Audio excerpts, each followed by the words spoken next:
Nas últimas 2 décadas, um volume expressivo de dinheiro público foi usado para indenizar vítimas da ditadura militar.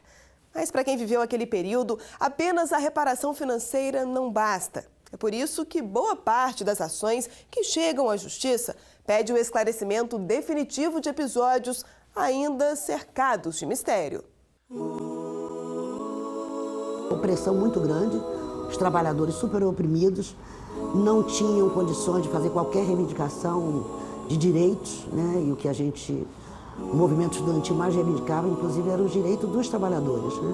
Houve, na realidade, no país uma ditadura que prendeu, matou, arrebentou e fez com que muitas pessoas sofressem. Afasta de mim esse cálice.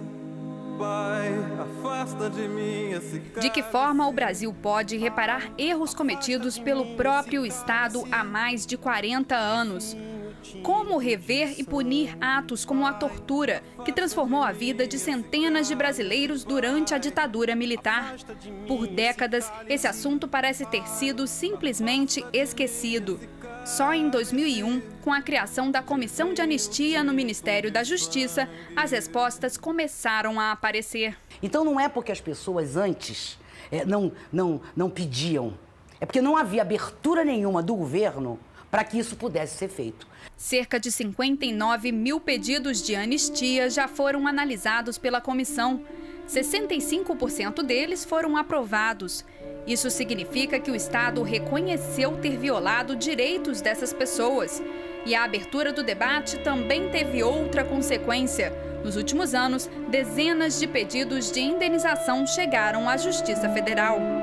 Isso porque muitas pessoas não conseguiam isso administrativamente, recorriam à justiça ou até eventualmente entravam na justiça e ao mesmo tempo ainda estavam esperando a decisão administrativa, né? Foi nos tribunais que esse advogado conseguiu passar a limpo um pedaço da sua história. No auge da ditadura, Gerson era um padre recém-formado. Foi quando se aproximou de um grupo que contestava o regime militar. Considerado um comunista perigoso, ele foi preso em 1968. Passou 2 anos na cadeia. Eu me despiro, eu fiquei nu. Aí eles começaram uma espécie de ritual de pancadaria. Aí você não sabe se é noite ou se é dia. Permanentemente a luz da cela ela fica acesa. E eu ouvi entrar gente apanhando, mulher gritando, e horrores. Gerson vai receber uma indenização de R$150 mil por danos morais. Mas ele garante, o que motivou a briga nos tribunais não foi a reparação econômica. O que ele mais queria era o reconhecimento oficial de que foi uma vítima de tortura. Uma dor impossível de esquecer. Depois do que passou, Gerson não conseguiu mais voltar para a vida religiosa.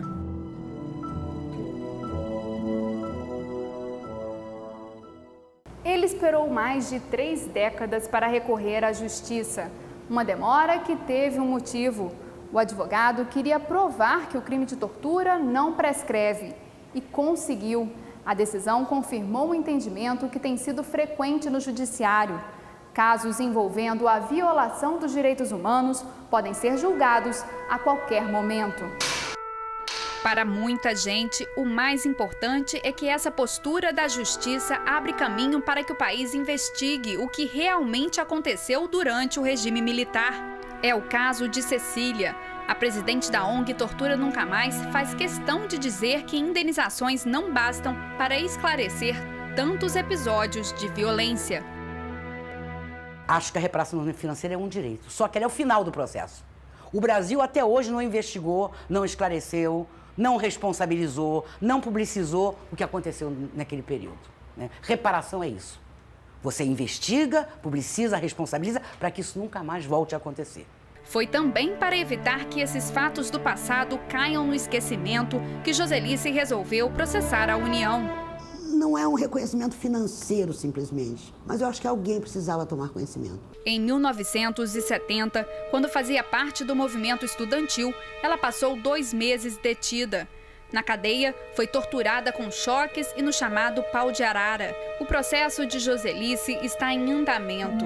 Além de ser reparada pelos danos morais, ela pede uma pensão. A advogada alega que teve a vida profissional prejudicada pelos militares, mas para a União, Joselice não conseguiu provar que isso realmente aconteceu. A pessoa tem que comprovar que por conta de alguma perseguição política ela se viu alijada da carreira que ela pretenderia seguir, ou então era um servidor que foi demitido, ou um empregado público que também tenha sido demitido na época. Acho que eu merecia uma recompensa, um reconhecimento pelo fato de eu ter dado alguma contribuição. Não permita que aflijam o direito de vocês. Lutem pelo direito, por aquilo que vocês acreditam. Eu acho que essa é a mensagem principal de qualquer um de nós que entra com ação. Essas marcas estão aqui, estão invisíveis, né? Mas estão e vão conviver com a gente. Então, eu acho que é muito importante que a gente possa utilizar essas marcas, né, como instrumento de luta. Eu sei que o amor é uma coisa boa. O Congresso aprovou a lei que acaba com o sigilo eterno de documentos públicos. Para muita gente, essa nova regra abre caminhos para que a sociedade conheça a história do Brasil. A norma se refere a 3 tipos de documentos. Os ultrasecretos poderão ficar preservados por, no máximo, 50 anos. Já os secretos têm sigilo de 15 anos. E os reservados só poderão ficar indisponíveis por 5 anos. A lei entra em vigor 6 meses depois de ser sancionada. É bom lembrar que muitos desses documentos, ainda inacessíveis à população, foram produzidos durante o regime militar. Se você quer conhecer outras histórias da ditadura, acesse nosso site. Também estamos no Facebook e no Twitter.